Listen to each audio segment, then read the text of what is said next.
यहाँ पर बात कर लेते हैं। मेवात की हम बात कर ले, मेवात में 27 लाख ऐसे बच्चे हैं। यहाँ पर फर्जीवाड़ा यहाँ पर सामने आता है। डबल बच्चों को सरकारी जो योजनाएं हैं, कहीं ना कहीं उनका जो फायदा है वो अध्यापक लेते नजर आ रहे हैं बच्चों की जगह। तो ऐसे में हम बात कर ले, कहीं ना कहीं समाज में यानी कि आप लोगों में, माता पिता में भी जागरूकता होने की यहाँ पर बेहद ज़रूरत है। अधिकार लेना भी, जो उनका मौलिक अधिकार होता है बच्चों का, कहीं ना कहीं वो उनसे नहीं छीनना चाहिए। वाकई में नहीं छीनना चाहिए। और दूसरी बात यह कि आखिरकार इस तरीके के अधिकारों का फायदा क्यों है जब हम अपने बच्चों को वो सब चीजें दे ही नहीं सकते। अधिकार हमने यहाँ पर बना दिया, अधिकार थोप दिया गया है कि हाँ, बच्चों को 14 साल तक फ्री पुस्तकें मिलेंगी, शिक्षा प्राप्त करी जाएगी, लेकिन वो स्कूल, क्या उनके ऊपर कौन ध्यान देगा? क्या उनके ऊपर जिस तरीके की चीजें करते हैं, मूलभूत सुविधाओं की जब हम बात करते हैं, क्या उनके ऊपर किसको ध्यान देना पड़ेगा? क्योंकि हम सरकारों की जब बात करते हैं तो वो यही कहते फिरते हैं कि बिल्कुल शिक्षा में नंबर 1 है, शिक्षा का हब है, लेकिन जब हकीकत देखी जाती है तब इस तरीके के सवाल उठना लाजमी हो जाते हैं। क्या वाकई में इस तरीके के अधिकारों का कुछ फायदा पड़ता है समाज में? इस बीच गौरव जी हमारे साथ जुड़ गए हैं। गौरव जी, स्वागत है आपको बोल जनता बोल में। नमस्कार मैडम जी। नमस्कार मैडम जी, ये जो बच्चे लगाते हैं स्कूलों में, कई स्कूलों में गलत एंट्री कर देते हैं और सरकार से पैसे लेते हैं। जैसे पिछले में बात की खबर आई थी, महाराष्ट्र में भी आई थी। अगर ये उसी जगह ये पैसों को उन बच्चों को पे लगाए तो कितना अच्छा होता। तो एक कमेटी बनानी चाहिए ना इन्हें, तो इन्हें सोचना चाहिए। और इन्हें मैं कहता हूँ, सोचता हूँ इन्हें घर घर जाके हर एक बच्चे को शिक्षा दिलानी चाहिए। कोई बच्चा वंचित रह रहे, तो ये सरकारी स्कूलों में गलत एंट्री कर देते हैं, गलत नाम से बच्चा पढ़ता नहीं है और नाम चला रहे होते हैं और सरकारी अधिकारी खाते हैं। इस पर रोक लगानी चाहिए। बस यही कहना चाहता है मैडम। Thank you. चलिए गौरव जी, बेहद शुक्रिया राय देने के लिए। तो साफ तौर पर गौरव जी का कहना था कि यहाँ पर हर बच्चे को शिक्षा का अधिकार मिलना चाहिए। कोई भी बच्चा जो उनका मौलिक अधिकार होता है, शिक्षा का अधिकार, उससे वंचित नहीं होना चाहिए पूजा। और बड़ी संख्या में स्कूलों में मूलभूत सुविधाएं ही नहीं मिलती हैं बच्चों को। बिल्कुल, और इसी वजह से कहीं ना कहीं जो शिक्षा के अधिकार की हम बात करते हैं वो पूरे तरीके से समाज में एनरोल नहीं हो पाता, पूरे तरीके से उन चीजों को जो है समाज में नहीं लाया जाता। क्योंकि अधिकारों की हम बात कर लेते हैं, लेकिन उन अधिकारों के बाद जो फैसिलिटीज स्कूल में चाहिए होती है, कहीं ना कहीं वो पूरे तरीके से सुविधाएं आज भी नहीं मिल पा रही है। इस वजह से जो बच्चे स्कूल जा भी रहे हैं उनके हालात भी उसी तरीके के हैं जिन बच्चों ने स्कूल नहीं देखा। चलिए फिलहाल बोल जनता बोल में इतना ही। आप बने रहिए जनता टीवी के साथ। नमस्कार।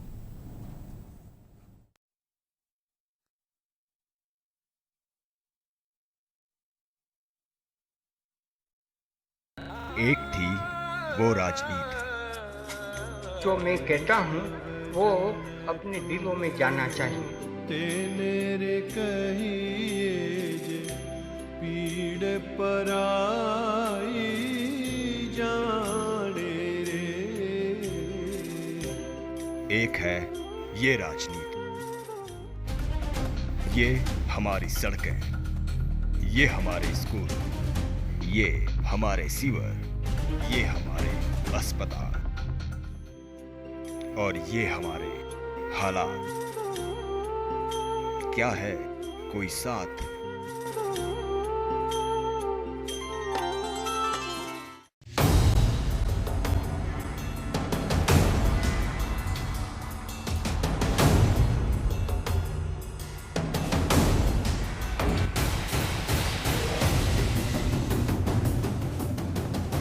रिश्वत लेना और देना अपराध है।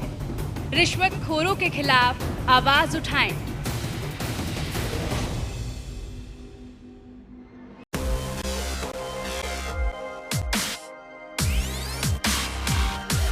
नमस्कार, 4 बज चुके हैं और मैं हूँ आपके साथ हेमंत केवलिया। मैं हूँ पूजा कव्या। नमस्कार, मैं नासिर कुरैशी आप सभी का स्वागत करता हूँ। आपने अपने ये सवाल फरमाने से पहले एक बात कही कि हरियाणा में निवेश की सारी संभावनाएं मौजूद हैं। एक तरह से कहते हैं कि जो एक तरह से जहां विरोध होता है उन चीज़ों को फायदा पहुंचता है। हमको कुछ इंडिकेशंस दे, एक इशारा करे कि हाँ सरकार एक राइट ट्रैक पर है। देखिए, संभव सारी चीजें हैं अगर करने की इच्छा शक्ति हो। भारत की शांति को खतरे में डालने की कोशिश की जाती है, माहौल को खराब करने की कोशिश की जाती है। लगातार हम इस चर्चा को बनाए रखेंगे, अपने बाकी के सहयोगियों से भी बातचीत करेंगे। हरियाणा प्रदेश की अगर हम बात करें, क्योंकि हरियाणा प्रदेश परिवारवाद की राजनीति में हमेशा घिरा रहा।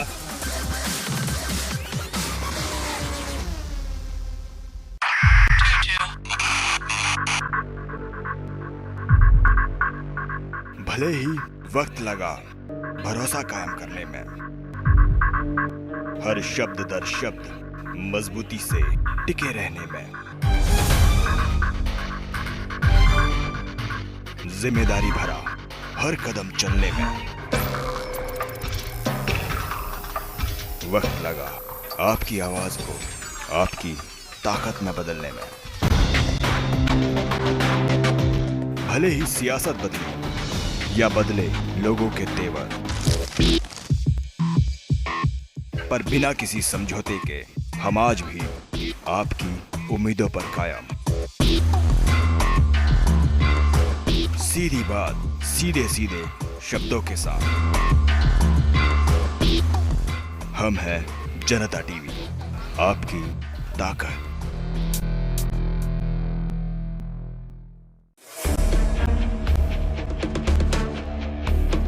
बोल जनता बोल एक प्रोग्राम नहीं, एक विचारधारा है। अगर सच समझें तो बोलने की आजादी है। फकीर से लेकर प्रधानमंत्री तक आमंत्रित है बोल जनता बोल के मंच पर। क्योंकि विचार से समाज की रचना होती है, हम अपने कर्तव्य को समर्पित हैं। आपके बहुमूल्य विचार हम पहुंचाते हैं संसद तक। हम कोशिश करेंगे नीतियां बंद कमरों में नहीं, खुले मंच पर तय की जाएं।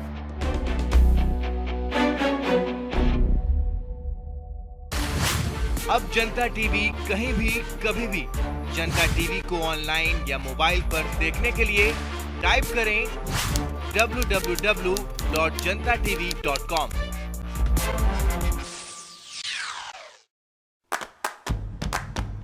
हर नागरिक की एक पहचान, जन्म से लेकर मृत्यु तक, स्कूल से लेकर अस्पताल तक, सबका एक यूनिक नंबर, एक ही नंबर से हर जगह एंट्री। तो यूआईडी को बनाओ हथियार।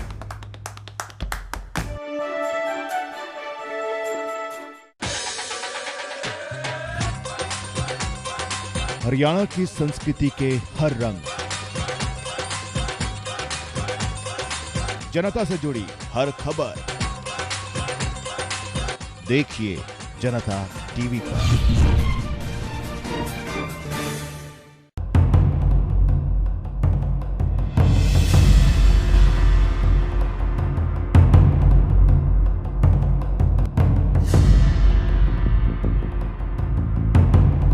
नारी जननी है, नारी का सम्मान करें।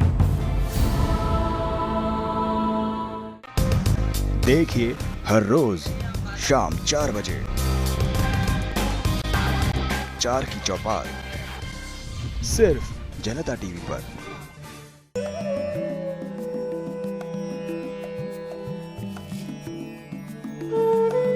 गौ हत्या पाप है, जानवरों की हत्या अभिशाप है। कीजिए सुंदर जीवन की शुरुआत जनता टीवी के साथ। ईश्वर से प्रार्थना ये है कि हिंदुस्तान ऐसा बने कि जिससे सारी दुनिया कहे कि अगर आजाद बनना है तो हिंदुस्तान के जैसे आजाद बनो।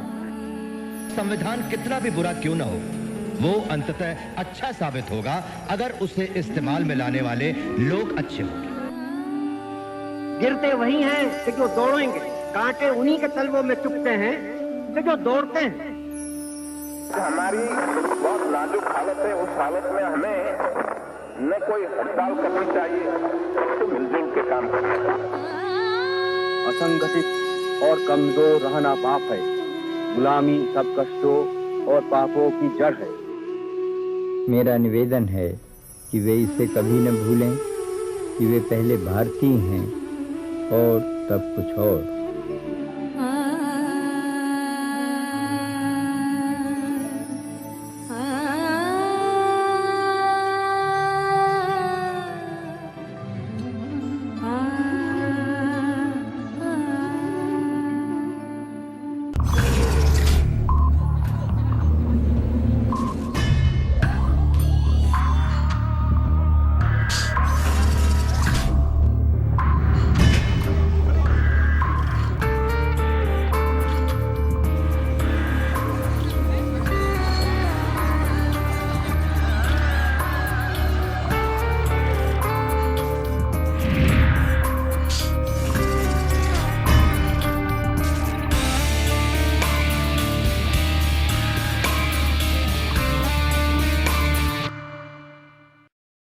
देखिए सोमवार से शुक्रवार शाम 6 बजे खबरों की खबर सिर्फ जनता टीवी पर। देखिए हर रोज सुबह 8:30 बजे, दोपहर 2 बजे और शाम 7 बजे। बोल जनता बोल, सिर्फ जनता टीवी पर।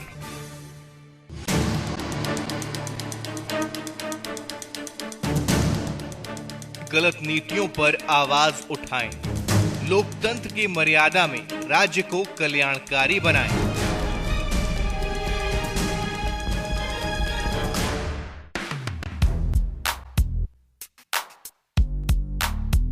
जिस प्रकार से पिछली सरकार पर आरोप लगा रहे हैं वो गलत है।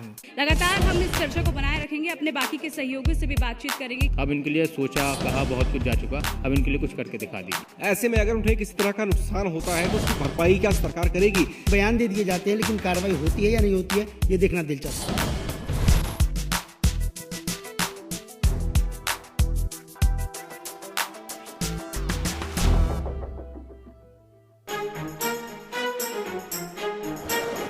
बात देसा में देश हरियाणा की, शहरों की चकाचौंध से लेकर गांव-गांव के चौपाल की, खेल के मैदानों से लेकर बात संस्कृति के हर पहलू की।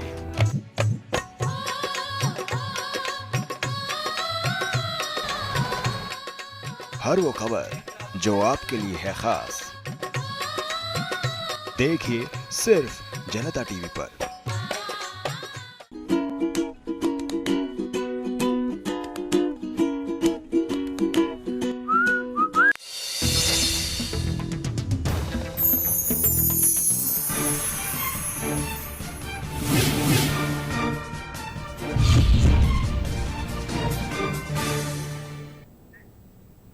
नमस्कार, आप देख रहे हैं जनता टीवी और मैं हूं आपके साथ पूजा कविया। सबसे पहले बात कर लेते हैं दिल्ली चुनाव को लेकर। दरअसल दिल्ली विधानसभा चुनाव को लेकर आज कड़ा मुकाबला देखा जा रहा है। आज इलेक्शंस है, वोटिंग पड़ रही है। आपको बता दें कि दिल्ली में लगातार जो दिग्गजों की किस्मत है उसके फैसले को लेकर आज ईवीएम मशीनों में उनकी किस्मत बंद हो जाएगी। तो दिल्ली में नई विधानसभा के लिए 1 साल बाद फिर आज मतदान हो रहे हैं। ऐसे में अगर बात की जाए दिल्ली की 6ठी विधानसभा और सूबे की कई सरकार के गठन के लिए राजधानी के करीब, आपको बता दें, राजधानी के करीब 1,35,00,000 मतदाता हैं जो सुबह से ही लाइनों में खड़े हैं। ऐसे में 8 बजे से मतदान शुरू हो चुका है और 1 बजे तक 34% मतदान हुआ है। पोलिंग बूथों पर लंबी लंबी कतारें लगी हुई हैं। अभी तक सबसे ज्यादा उत्तर पूर्वी दिल्ली में और सबसे कम मध्य दिल्ली में पोलिंग हुई है। ऐसे में दिल्ली विधानसभा चुनाव की अगर बात की जाए कुल 70 सीटें हैं। चुनाव में 1.33 करोड़ से भी ज्यादा मतदाता हैं और कुल 673 उम्मीदवारोर की जो किस्मत है उसका फैसला आज होगा। उम्मीदवारों के भविष्य का फैसला आज होगा। ऐसे में 12.177 मतदान केंद्र हैं। इनमें से 714 की जो पहचान है वो संवेदनशील मतदान केंद्रों के रूप में की गई है, जबकि 191 अति संवेदनशील बूथ केंद्र हैं जिनको बनाया गया है। तो बता दें आपको, विधानसभा चुनाव के लिए आज सभी दिग्गज नजर आए। 4 विंडो आप देख रहे हैं, मेहरौली की, त्रिलोकपुरी की, मालवीय नगर की और मयूर विहार की, जहां पर वोटर्स आपको नजर आ रहे हैं। खासा जोश इन वोटर्स में नजर आ रहा है। लंबी लंबी लाइनें लगती हुई नजर आ रही है। अगर हम पोलिंग बूथ की बात करें तो सभी पोलिंग बूथों पर सबका जोश यहाँ पर नजर आ रहा है। चाहे हम युवाओं की बात कर ले, बुजुर्गों की बात कर ले, महिलाओं की बात कर ले, तो दिल्ली इलेक्शंस को लेकर आज सबकी नजरें टिकी हुई हैं और तमाम जो लोग हैं वो आज सभी उम्मीदवारों की किस्मत का फैसला ईवीएम में बंद कर देंगे।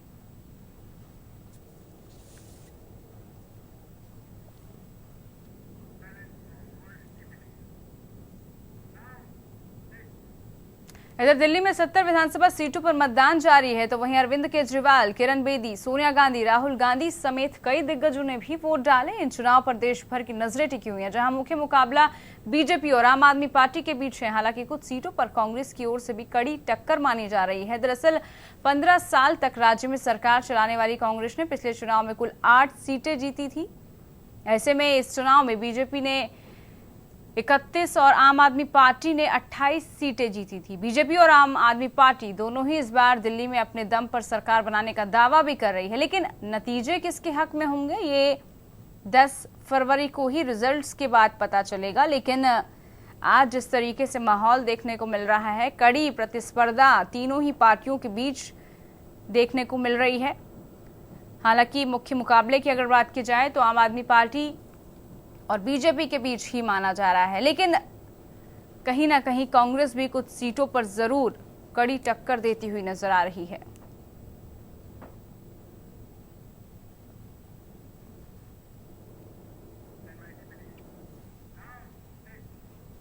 बढ़ते हैं आगे, बात करते हैं रोहतक की, जहां पर युवती से हुए दुष्कर्म और हत्या के मामले में कृषि मंत्री ओम प्रकाश धनखड़ का बयान आया है। दरअसल ओम प्रकाश धनखड़ ने कहा कि बहुत ही विभत्स घटना है ये, सारा समाज शर्मसार है, दोषियों को इस पे सख्त से सख्त सजा मिलनी चाहिए।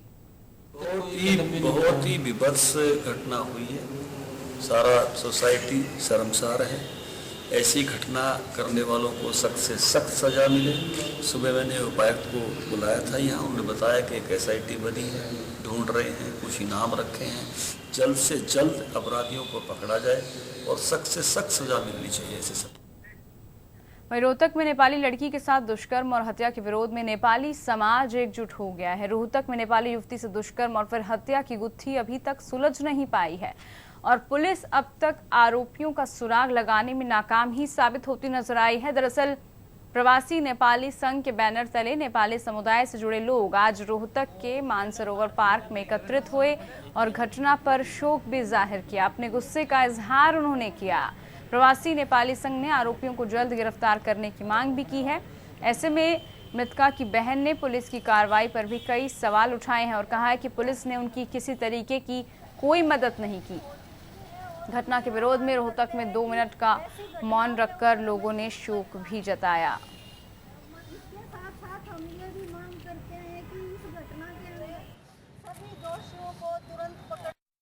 आज हम लोगों का 2012 का जो रेप केस हुआ था, शारदा केस, उसके अकॉर्डिंग में कल हमारे उसमें परिवार में महिला के साथ उससे भी दर्दनाक ये लेके चलो कि इंसानियत को शर्मसार कर रखा था। तो उसके लिए हम लोग उसके इंसाफ के लिए, ताकि उसको एक न्याय मिल सके, और हमारे जितने भी साथी हैं आज उनकी एक आत्मा की शांति के लिए 1 मिनट का मौन व्रत रखा। और हमारे जो युवा जो हमारे जो संगठन के जितने भी मेन जो कार्यकर्ता थे वो भी सब उसी वजह से आए। तो इसलिए आज हम यहाँ इकट्ठे हुए हैं ताकि समाज में कल ना और किसी के साथ ऐसा ना हो। हम तो अब पूछ रहे हैं वो क्या क्या कर रहे हैं, अब क्या कर रहे हैं, आ रहे हैं बार बार पूछ के जा रहे हैं। उनको जो बदमाश जो उन्होंने कर रखे हैं उनको ढूंढे, उनको लाए, तभी तो थोड़ी सी शांति मिलेगी। अगली खबर सिरसा से है, जहां पर श्री गौशाला में फैली अव्यवस्थाओं के रोष में भूख हड़ताल पर बैठे सुशील सैनी और रामस्वरूप सैनी की भूख हड़ताल आज तीसरे दिन भी जारी रही। दरअसल भूख हड़ताल पर बैठे लोगों का कहना है कि जब तक कमेटी के प्रधान को बदला नहीं जाता तब तक उनकी भूख हड़ताल जारी रहेगी। भूख हड़ताल पर बैठे लोगों का आरोप है कि गौशाला में गौधन की देखभाल के लिए कोई भी उचित व्यवस्था नहीं है। साथ ही साथ गौशाला कमेटी के पदाधिकारी इस ओर कोई ध्यान नहीं दे रहे हैं, ये भी उनकी तरफ से आरोप लगाया गया है।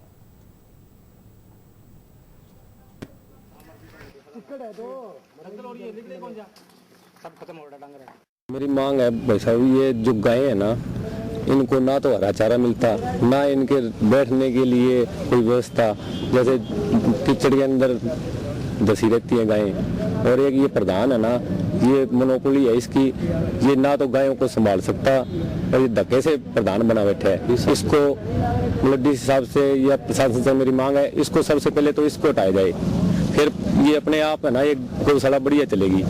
इसको हटा दो बिल्कुल सही चलेगी ये।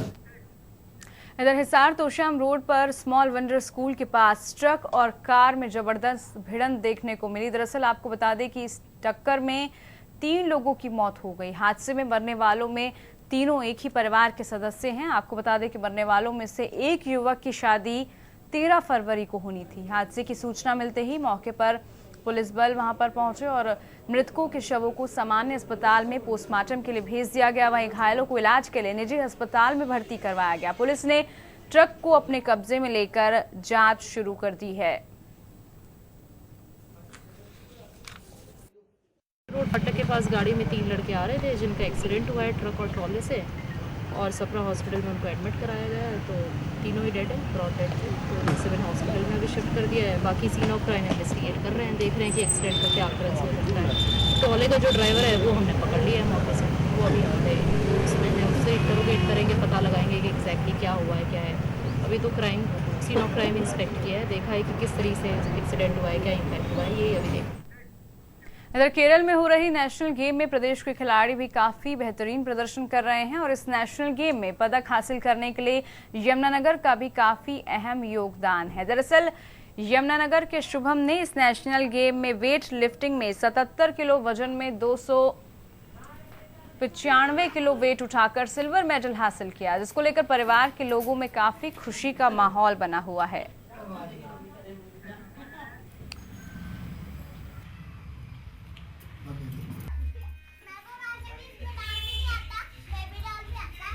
दमखम दिखाते हुए नजर आ रहे हैं। ऐसे में अगर यमुनानगर की बात की जाए तो यमुनानगर के शुभम ने भी इस गेम्स में हिस्सा लिया है। वेट लिफ्टिंग में दरअसल उन्होंने हिस्सा लिया है, जहां पर 77 किलो वजन में उन्होंने 295 किलो वेट उठाकर सिल्वर मेडल अपने नाम कर लिया है। जाहिर सी बात है परिवार वालों में काफी खुशी का माहौल है, उत्साह उन लोगों में देखने को मिला।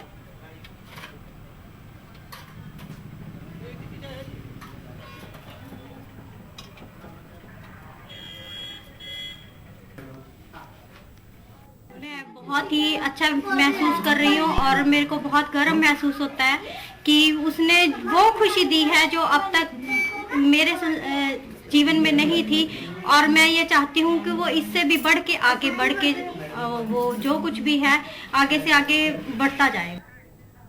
इधर हिसार में इनेलो नेता काजल चौधरी के परिवार समेत रातों रात गायब होने का मामला सामने आया है। काजल चौधरी इनेलो किसान सेल के संगठन में सचिव हैं। काजल सिंह की पत्नी और उनका बेटा भी लापता बताए जा रहे हैं। दरअसल काजल चौधरी के पिता के मुताबिक काजल रात अपने परिवार के साथ सेक्टर 14 में एक विवाह समारोह में गए थे। वहां से तकरीबन 11 बजे वो वापस घर भी आ गए थे।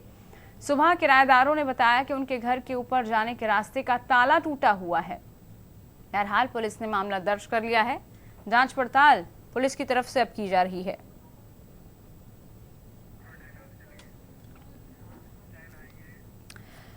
तो हिसार में इनेलो नेता काजल चौधरी के परिवार रातों रात गायब हो गया। इसी को लेकर पुलिस जांच पड़ताल कर रही है।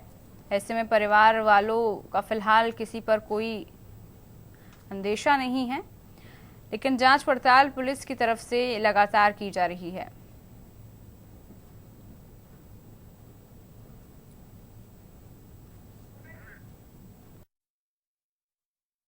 सिंह है अपने यहाँ एमसी कॉलोनी में। तो कल रात को उसका बेटा, उसकी पुत्रवधू और अपने पोते के साथ शादी में गए सेक्टर 14 में। वापस आ गए थे शादी अटेंड करके। तो रात को 2, 3, 2:30 बजे वो गाड़ी लेके खुद की और चले गए तीनों। तो आज उन्होंने शिकायत दी भी मेरे बच्चे, उसको ये शक था भी कोई अपहरण वगैरह का मामला, तो ऐसा नहीं है, ऐसा कुछ भी नहीं था। जाँच कर ली, उनसे ले लिए शिकायत पत्र, जांच करें आगे जैसा भी होगा। मैं भिवानी के चौधरी बंसीलाल सामान्य अस्पताल में मरीजों से ऑपरेशन के लिए रुपए मांगने का एक मामला सामने आया है, जबकि सरकार की तरफ से स्वास्थ्य सेवाएं बिल्कुल ही मुफ्त दी जा रही हैं, लेकिन सरकार नियमों की यहां पर धज्जियां उड़ती नजर आ रही हैं।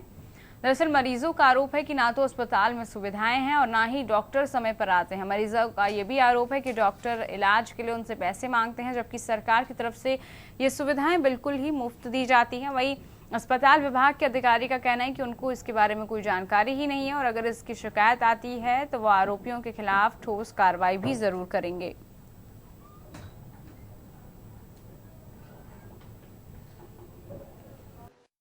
एडमिट तो ये हाथ का लग रही है और डॉक्टर साहब सुनाई नहीं करते हैं। डॉक्टर ने बोले जी आपका बीपी आई है, लेकिन बीपी फिर भी हमारा नॉर्मल बोल रहा है। वजह जी पैसे मांग रहे डॉक्टर ऑपरेशन के।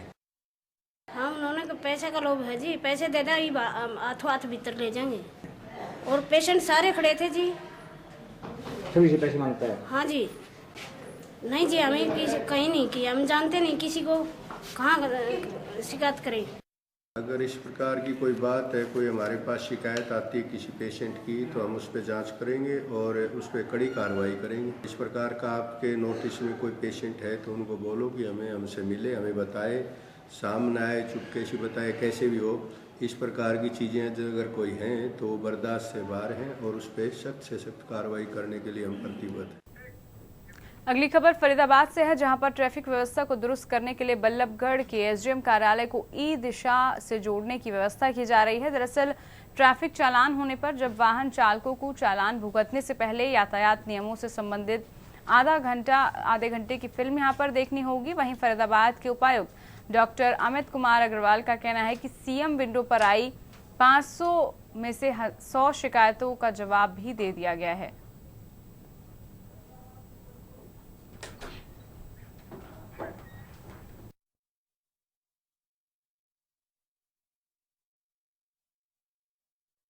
लगभग 500 के आसपास शिकायत आई है और लगभग 100 के आसपास का जो है ना जवाब हमने दे दिए हैं और लगभग सभी शिकायतें जो है नियत समय पर जवाब दिया जा रहा है। और इस बारे में सभी अधिकारियों को कड़े निर्देश दिए गए हैं कि डेली जो है सीएम विंडो की शिकायतें जो भी आती हैं अपना यूजर नेम पासवर्ड से देखें और उसका जवाब जो है समय पर उस शिकायत का निस्तारण करके जवाब समय पर दें। बल्लभगढ़ नहीं, वैसे ऑनलाइन रजिस्ट्रेशन तो पूरे जिले में चालू हो गया है। एसडीएम ऑफिस जो है ई दिशा केंद्र बल्लभगढ़ में माननीय मुख्यमंत्री महोदय ने अभी उद्घाटन किया था और हमने टारगेट रखा है कि विदिन अ मंथ हम फरीदाबाद में भी इसकी आरंभ करते हैं। हम जल्दी शुरू करने वाले हैं, जिसमें कि अब जो भी चालान होंगे ट्रैफिक के तो उसमें उनको हम आधे घंटे की एक फिल्म भी दिखाएंगे, उनको ट्रैफिक नियमों के बारे में सेंसिटाइज करेंगे और उसके बाद ही उनका चालान जो है भुगता जाएगा।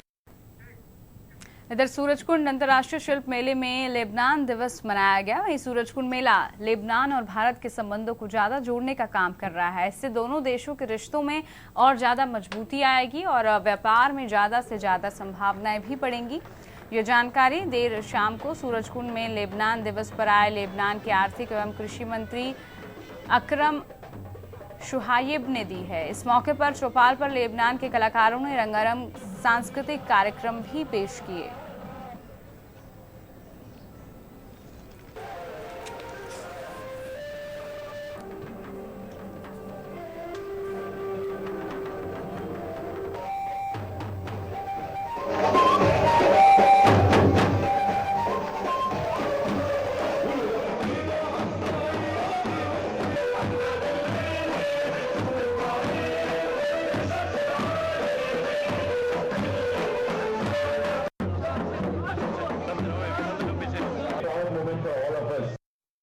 देखिए 29वें सूरजकुंड इंटरनेशनल क्राफ्ट्स मेले में लेबनान एक पार्टनर कंट्री के रूप में हिस्सा ले रहा है और यहाँ लेबनान से शिल्पी भी है, कारीगर भी है, क्राफ्ट्समैन वगैरह सब आए हुए, लेकिन वहाँ से कल्चरल प्रस्तुति के लिए भी बहुत सारा डेलीगेशन और बहुत सारे कलाकारों का दल आया हुआ।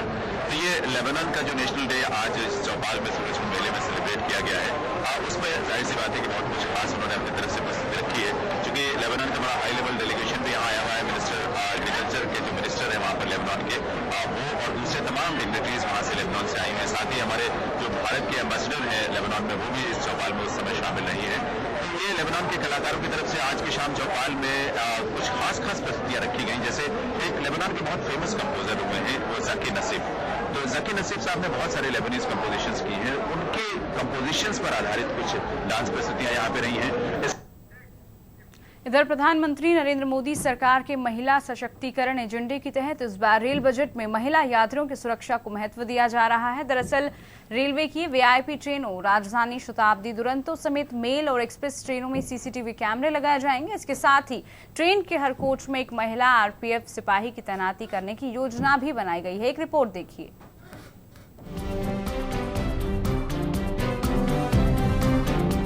ट्रेनों में महिलाओं पर बढ़ते अपराध को देखते हुए मोदी सरकार